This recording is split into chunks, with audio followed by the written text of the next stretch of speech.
Rajkot civil હોસ્પિટલમાં contractor એમ.જે. સોલંકીના contract હેઠળ કામ કરતા સિક્યુરિટી સ્ટાફના માણસોની હડતાલનો મામલો સામે આવ્યો છે। Story report by Sandeep Chavda, Rajkot. મારું નામ છે સપ્પા જયદાબેન। જયદાબેન એમ.જે.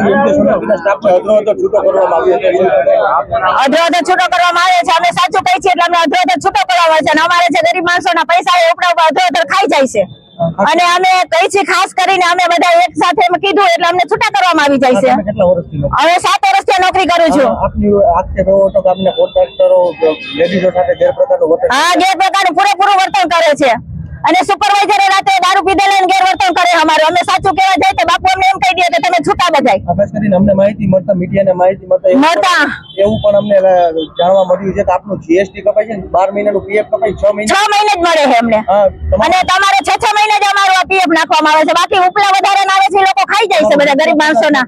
મુખ્ય પગાર અમારો 12,700। 12,700 રજા રાખો તો કેટલો પગાર? રજા અમને મળતી જ નથી। રજા અમારે મળે તો અમારા રજાના પૈસા એ લોકો ખાઈ જાય છે। ઉપરથી 500 રૂપિયા રજાના કાપી લે ગરીબ માણસોના। ખાસ કરીને એમ.જે. સોલંકીના આટલા વર્ષથી કોન્ટ્રાક્ટ છે, સત્તાધારી પક્ષનો હાથ હોઈ શકે છે? હા, હોઈ શકે છે પૂરેપૂરો।